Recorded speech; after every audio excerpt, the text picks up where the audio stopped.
မိတ်ဆွေများမင်္ဂလာပါခင်ဗျာဒီတစ်ပတ်မောင်စင်းရဲ့ဆုံးစီနဖာကဏ္ဍကနေပြီးတော့မိတ်ဆွေများကိုတင်ဆက်ပေးခြင်းတဲ့အကြောင်းအရာလေးကတော့လွမ်းတော်မူလို့စာကိုစီတယ်လို့အမည်ရပါတယ်ခင်ဗျာတော်တော်ဒီကောင်းစီအမည်လေးဟာမောင်စင်းရဲ့ကိုယ်ပိုင်စာသားမဟုတ်ပါဘူးကဏ္ဍဝင်တေးပြုစာဆိုကြီးနန်းတော်ရှိဆရာတင်ရေးစတည်ကုန်းခဲ့တဲ့စိတ်မြလျံချေအောင်ပင်လေဆိုတဲ့တခြင်းတွေကစာသားလေးတစ်ပိုက်ပါဆရာကြီးကအဲ့ဒီစာသားလေးကိုဒီလိုရေးဖွဲ့ခဲ့ပါတယ်လွမ်းတော်မူလို့စာကိုစီတဲ့တိန်နီတိန်ဝါတိန်မြရွေသံမြာတော့ဘယ်စီသို့ဘယ်ညာသို့လွမ်းရမယ်ညုံကတကွယ်ဂျာပင်အိုင်ကြီးအလဲဒါရှာကြီးဖွဲ့ခဲ့တဲ့စာသားလေးပါအဲ့ဒီကလွမ်းတော်မူလို့စာကိုစီတယ်ဆိုတဲ့စကားစုလေးစာသားလေးကအ내ဒိဗ္ဗေလည်းရှိအလွန်လှပအလွန်လည်းညိတ်ညောင်းတဲ့အတွက်ပြီးတော့မောင်စင်အခုရေးမဲ့အကြောင်းအရာနဲ့တိုက်ဆိုင်နေလို့ဒါကိုမောင်စင်ကယူငင်သုံးဆွဲခဲ့ခြင်းဖြစ်ပါတယ်ဒီအတွက်ကိုလည်း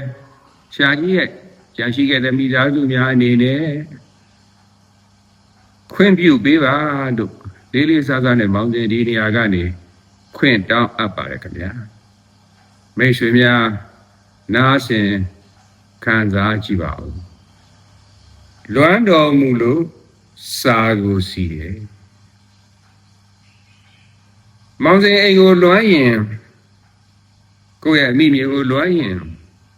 တောင်ကုန်းလေးပေါ်မှာရှိတဲ့ဒီဆိုင်လေးမှာသွားထိုင်လေးရှိပါတယ်ဒီဆိုင်လေးကမဲဆောက်မြို့ပြင်တနေရာကအတော်လေးမြင့်တဲ့တောင်ကုန်းပေါ်မှာရှိတဲ့ကော်ဖီဆိုင်လေးပါဒီဆိုင်လေးရဲ့အပေါ်ကကြပြင်းလို့ခေါ်မလားဗရန်တာလို့ခေါ်မလားအဲ့ဒီနေရာမှာခင်းထားတဲ့ဇပွဲကနေအနောက်ဘက်ကိုမျောကြည့်လိုက်ရင်ဟိုးဝေးဝေးစီမှာတောင်ရင်းမြစ်ကကွေးပတ်လို့ဆီးဆင်းလို့နေပါတယ်အဲ့ဒီတောင်ရင်းမြစ်ရဲ့တစ်ဖက်ကမ်းမှာတော့တော်တန်းညို့ညို့တောင်တန်းညို့ညို့ဟာမောင်စင်တို့ရဲ့အမိမြေပေါ့ကိုအမိမြေကိုလွမ်းဆွတ်တဲ့စိတ်များပြေပြောက်စီမလားဆိုပြီးတွားပြီးငေးကြည့်ခဲ့ရတာပါဒီတော်တန်းညို့ညို့တောင်တန်းညို့ညို့ကနေပြီးတော့မှကိုယ်အိမ်ထိလည်းလွမ်းစိတ်ကရောက်သွားတတ်ပါတယ်ကိုယ်အိမ်တွေမကမိသားစုတွေနေခဲ့ထိုင်ခဲ့တာတွေကိုလည်းလွမ်းစိတ်ကပြန်လဲတွေးတောနေမိပါတယ်ဒါပြင်ကငယ်စဉ်ဘဝကြောင်းနေခဲ့ပုံလေးစားခဲ့တောက်ခဲ့တဲ့အရာတွေတွားခဲ့လာခဲ့ဘူးတဲ့နေရာဌာနတွေကိုမိမိရဲ့အဓိကအမတ်တရားနေရာဌာနတွေကိုလည်းဒီနေရာမှာထားပြီးလွမ်းနေရှိပါတယ်ပြောရမယ်ဆိုရင်တော့ကိုယ်နိုင်ငံကိုယ်အိမ်ကိုလွမ်းတဲ့စိတ်ကိုခဏတာပြေပြောက်စေမလားလို့သွားပြီးအပန်းဖြေတာပါပဲသို့တော့ဒီဆိုင်လေးမှာတညငယ်ခင်းကော်ဖီလေးတစ်ခွက်နဲ့ပဲဖြစ်ဖြစ်ဘီယာလေးတစ်လုံးနဲ့ပဲဖြစ်ဖြစ်ထိုင်ရင်ကိုယ့်မြေကိုလွမ်းလို့မိုးချုပ်လို့အိမ်ပြန်လာပြီဆိုတော့လေဒီလွမ်းစိတ်ကကုန်ဆုံးသွားခြင်းမရှိပါဘူးအိမ်ရတဲ့ရောက်တဲ့အထိအလွမ်းစိတ်ကတနွယ်ကင်းတစ်စင်ပါစင့်ကဲပွားလို့ပဲနေပါလေလူရဲ့စိတ်ဆိုတာလေအတော်ကြီးကိုစမ်းကြယ်ပဲတကူဗျာလူရဲ့စိတ်အစဉ်ဟာတစ်စက္ကန့်မှာမိုင်ပေါင်း1000နဲ့ချီအောင်နေမကပါဘူးအခုစဉ်းစားလိုက်အခုလွမ်းလိုက်မိမိနေထိုင်ရာကဘာကြီးအတွင်းဘယ်နေရာကိုမဆိုရောက်နိုင်အောင်မကစัจ java လာတဲ့အထိတောင်မှစက္ကန့်ပိုင်းအတွင်းရောက်သွားနိုင်တဲ့အရာဘုရားဘာသာလူတွေကတော့လွမ်းတယ်ဆိုတဲ့စိတ်တန်းတာတယ်ဆိုတဲ့စိတ်တတိရတယ်ဆိုတဲ့စိတ်ဟာစိတ်စေတသိက်တစ်ခုပဲဖြစ်ပါတယ်ထားပါတော့လေခုလိုစိတ်ညစ်ညူစရာဖြီးစည်းမှုစရာတွေများနေတဲ့ကာလမျိုးမှာစိတ်ညစ်စရာတွေလည်းမောင်းစင်ထပ်ပြီးရေးဖို့ပြောဖို့ရည်ရွယ်ချက်မရှိပါဘူးပြောရမယ်ဆိုရင်တော့ဒီတစ်ပတ်တော့ပေါ့ပါဝါလေးပဲပြောကျင်တယ်ပေါ့ဗျာ ဒီ ဒီတစ်ပတ်မိတ်ဆွေများကိုပြောပြခြင်းတဲ့အကြောင်းအရာကတော့ခုနပြောတဲ့ပေါ့ပေါ့ပါပါလေးလို့ပဲဆိုရမယ်အလွမ်းအကြောင်းပါပဲမြန်မာဝါရကအလွန်ကိုချွယ်ဝလွန်းလာပါတယ်လွမ်းတယ်ဆိုတဲ့ဝါရနဲ့ပတ်သက်ပြီးတော့လက်တွေပဲတူတဲ့တတိယတဲ့တန်တာတဲ့အောင်းမိတယ်အမှတ်ရတယ်ပြီးတော့လွမ်းတယ်ပေါ့ဗျာအတိတ်ပဲအတူတူအတန်အတွက်ဝါရကိုယ်တွေအများကြီးပဲရှိပါတယ်တော့မောင်စင်းအနေနဲ့ကတော့ဒီဝါရတွေထဲမှာလွမ်းတယ်ဆိုတဲ့ဝါဟာရကိုပို့ပြီးတော့မှနှစ်သက်လေးရှိပါတယ်မောင်စင်းစိတ်ထဲမှာပို့ပြီးတော့လည်းနဲ့နဲ့ရှိုင်းရှိုင်းလေးခံစားရတယ်လို့ယူဆမိပါတယ်ပြောကြစကားဆိုတော့လွမ်းတယ်ဆိုတာကမောင်စင်းတယောက်တည်းလွမ်းနာမှမဟုတ်ပေပဲဗျာဂီတမှာဆိုရင်လဲလက်ဝဲတုံသရာတို့ကအစလွမ်းခဲ့ကြတာပါပဲမဲသာတောင်ကြီးရတုနဲ့နေပြည်တော်နဲ့လေဒီတော်ကိုလွမ်းခဲ့တာပဲသူနေထိုင်ရာနေပြည်တော်ရဲ့သူ့ချစ်သူခင်သူဇနီးမယားတဲ့ကိုလွမ်းတာကိုမဲသာတောင်ကြီးရတုကြီးရေးပြီးတော့မှစီချဲခဲ့သေးတာပါပဲပြောရမယ်ဆိုရင်ဂီတမှာလက်ဝဲတုံသရာတို့ကအစဟင်းသလားထွန်းရင်တို့ကလည်းထွန်းတဲ့တော့ဆုံးဒီကနေ့ဂီတလူငယ်တွေအထိအလွမ်းအကြောင်းကိုရေးဖွဲ့နေကြတော့ပါပဲမဲသာတောင်ကြီးရတုနဲ့မိမကိုလွမ်းအမေနဲ့ရွာကိုလွမ်းချစ်သူကိုလွမ်းအမေအိမ်ကိုလွမ်းကိုမြို့ကိုရွာကိုလွမ်းအလွမ်းကဂီတတွေပေါ့ဗျာဒီလိုပါပဲစာပေမှာဆိုလဲဆရာကြီးရွှေဦးတော်ကအစဆရာမြတ်တန်းနေလို့ဆရာတော်ရာဆွေတို့အလေရှမခင်ခင်ထူးတို့အထိဇာတိကိုလွမ်းရွာကိုလွမ်းအမေအိမ်ကိုလွမ်းစာရီရေးခဲ့ကြတာပါပဲမောင်စင်လည်းဒီစာရီကိုဖတ်ရှုခဲ့ရတာပါပဲသူတို့သချင်းတွေသူတို့စာရီကိုနားထောင်ဖတ်ရှုပြီးတော့သူတို့ဖန်တီးလိုက်တဲ့အမှုပညာနဲ့စီမျောပြီးအလွမ်းစိတ်ကိုခံစားရလိမ့်ရှိပါတယ်တော့မောင်စင်တကူကြီးအရာတော့နည်းနည်းလေးဦးကြောင်ကြောင်နိုင်တယ်လို့ပါပဲ။ဘာကြောင့်ဆိုတော့သူတို့ကရွာကိုလွမ်းနေဇာတိကိုလွမ်းနေဆိုပြီးမှတချင်နေကြစာရီဖွဲ့ကြပြီမဲ့လေမောင်စင်းမှာဇာတိဆိုတာကဘယ်ကိုလွမ်းရမှန်းမသိဖြစ်နေပါတယ်။မောင်စင်းကရှမ်းပြည်တောင်ပိုင်းကုတ်ခိုင်မြို့မှာမွေးခဲ့တယ်ဆိုပေမဲ့ချက်မြုပ်ခဲ့တယ်ဆိုပေမဲ့လာသားကျွေမှာပဲတခြားကိုပြောင်းရွှေ့ခဲ့ရတဲ့အတွက်ကုတ်ခိုင်မြို့ဆိုတာကဘာမှန်းကိုမောင်စင်းအမတ်တညာထဲမှာမရှိပါဘူးအဲ့တော့သူများတွေစာရီရေးကြတချင်းတွေထဲမှာထည့်ဖွဲ့ကြပြီးကိုဇာတိကိုမျိုးရွာကိုရရွာကိုရွာလေးကိုလွမ်းနေတဲ့အချိန်မှာမောင်စင်ကဘယ်မြို့ဘယ်ရွာဘယ်ဌာနကိုလွမ်းရမှာမသိဘူးဖြစ်နေပါတယ်။ဘာကြောင့်လဲဆိုတော့မောင်စင်မှာဇာတိမွေးရမြေနဲ့ပတ်သက်လို့အမတ်တညာမှမရှိခဲ့တာဘူးဒီတော့လေတတ်နိုင်ဘူးလေဆိုပြီးတော့မှကိုတိတူမန်းတိရစာနေခဲ့ထိုင်ခဲ့မြို့ရွာတွေအကုန်လုံးကိုပတ်ပြီးလွမ်းလိုက်တာပါပဲဒါလေလွမ်းခြင်းတစ်ခုပဲမဟုတ်ပါဘူးခုချိန်မျိုးမှာကိုဆိုးတာပေါ့ဗျာ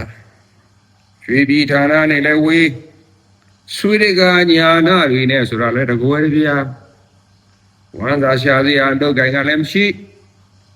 မိမကလည်းသူ့ဖျားအလုံးနဲ့သူဆိုတော့မောင်စင်တယောက်အချိန်နေပေါ်တိုင်းအားတိုင်း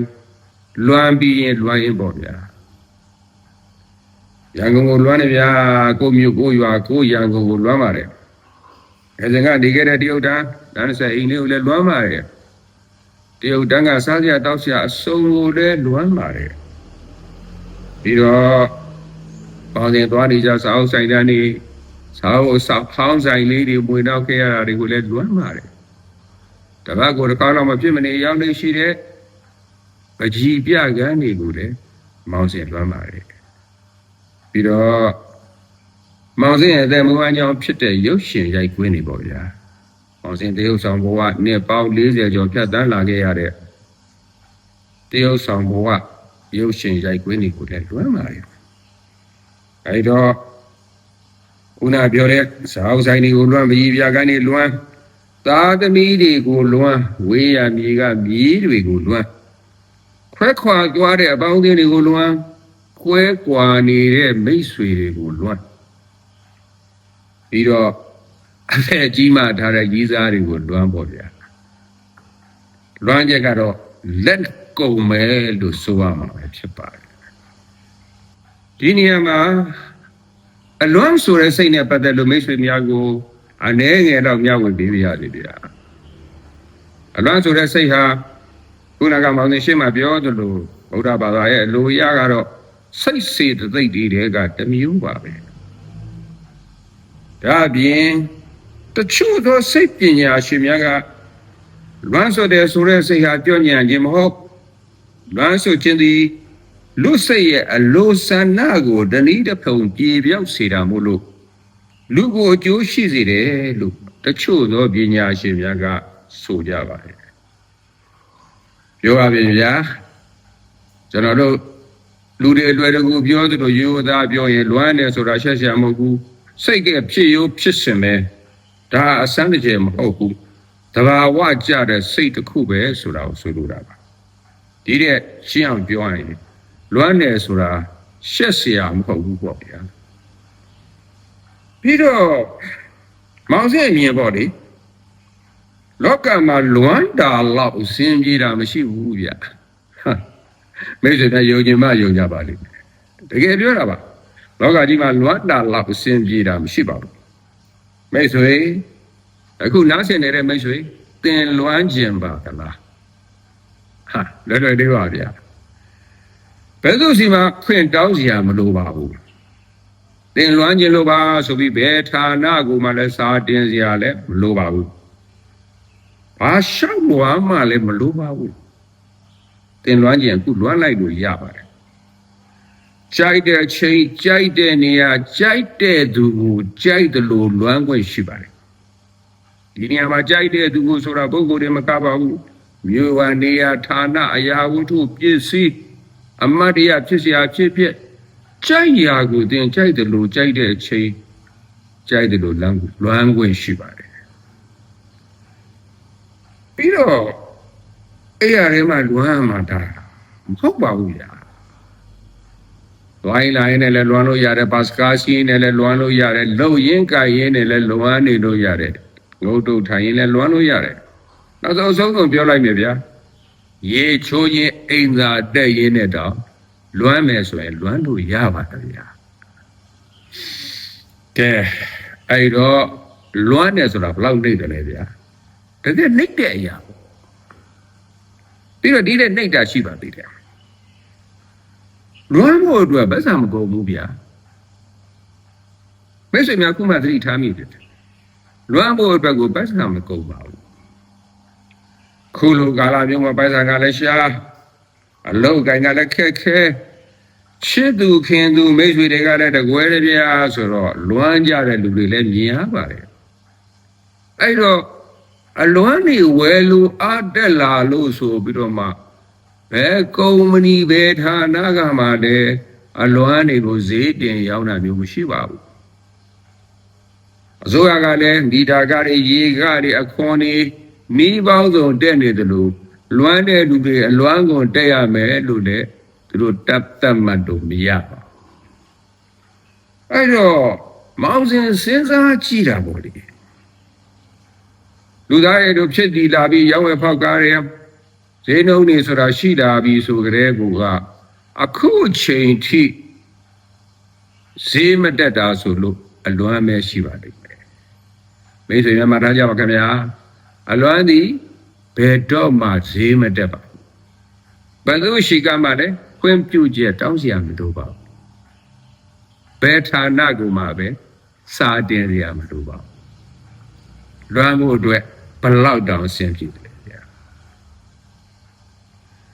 ဒီတော့မိတ်ဆွေအနေနဲ့ရှက်မနေပါနဲ့ခုနကပြောသလိုလွမ်းနေဆိုတာပြောညံ့တဲ့စိတ်မဟုတ်ပါဘူးစိတ်ရလူဆန္ဒအရာဖြစ်ပေါ်လာတဲ့လူကသားကိုတောင်ကြိုးပြုတဲ့စိတ်တစ်ခုပါပဲ ဒီအတွက်မိတ်ဆွေလွမ်းကျင်သလားရဲရဲကြီးလွမ်းလိုက်ပါငါဟာယောက်ျားမို့လို့ငါဟာခေါင်းဆောင်တစ်ယောက်ဖြစ်နေလို့ငါဟာအိမ်တော်ဦးစီးမို့လို့ငါကတော့ဘာမို့လို့လွမ်းနေဆိုရင်သူများတွေတည်သွားရင်ငါ့ကိုပြောညံ့တဲ့လူပဲအားနေတဲ့လူပဲလို့အထင်သေးမှာကိုမစိုးရိမ်ပါနဲ့ရဲရဲကြီးသာလွမ်းပလိုက်ပါတခုတော့ရှိသဘောတည်းလွမ်းပြီးရင်လွမ်းရင်နဲ့ထမင်းလို့ဟင်းလို့လွမ်းနေလို့တော့ပဲဖြစ်ပါမယ်လွမ်းလိုက်ပါစိတ်တိုင်းကြလွမ်းလိုက်ပါလွမ်းကျင်တဲ့အရာကိုလွမ်းကျင်တဲ့အချိန်မှာလွမ်းကျင်တဲ့နေရာမှာစိတ်ကြိုက်လွမ်းပလိုက်ပါလွမ်းပြီးပြီလားအဲ့ဒီလွမ်းတဲ့စိတ်လေးကိုခုတုံးလို့ဘဝရဲ့ရှေ့ဆက်ရောက်မဲ့လမ်းကိုဆက်လျှောက်ကြဖို့ပဲလိုပါတယ်ရောမေဆိုကိုကြံပြုခြင်းပါတယ်လွမ်းเสียရှိရင်လွမ်းလိုက်စမ်းပါပြီးရင်ရှေ့ခရီးအတွက်ဆက်လျှောက်ကြတာပေါ့ဗျာခင်ဗျားတို့ကိုပြောရင်းနဲ့တော့ဘာကိုလွမ်းမသိလွမ်းလာတဲ့ဗျို့လွမ်းတယ်ဗျာမေတ္တာဖြင့်စင်ဝိုင်းစာပြီးနေ29/2025နားဆင်ကြတဲ့မိတ်ဆွေများအားလုံးကိုကျေးဇူးတင်ရှိပါတယ်ခင်ဗျာမောင်စင်းရဲ့ဇင်ဝိုင်း official YouTube channel လေးကနေပြီးတော့မှစုံစည်းနဖာကန်တာမှာအပတ်စဉ်တနင်္လာနေ့တိုင်းညနေ6နာရီမှာဗီဒီယိုသစ်ကလေးတွေကိုတင်ပေးနေတယ်ရှိပါတယ်မိတ်ဆွေများဆင်ပြေရင်ဝင်ရောက်အားပေးကြည့်ရှုနားဆင်လို့ရပါတယ်ခင်ဗျအဲ့လိုနားဆင်ကြည့်ရှုရင်မိတ်ဆွေများကျေနပ်အားမှုရှိရဲဆိုရင်တော့ like and subscribe လုပ်ပေးကြဖို့လေးလေးစားစားမေတ္တာရပ်ခံအပ်ပါတယ်ချစ်ခင်ရတဲ့မိတ်ဆွေများအပေါင်းဘေးကင်းကြမ်းမှရှိကြပါစေလို့လေးလေးစားစားနဲ့မေတ္တာဖို့ဆုတောင်းလိုက်ရပါတယ်ဗျာကဲလွှမ်းလိုက်ပါတော့မိတ်ဆွေ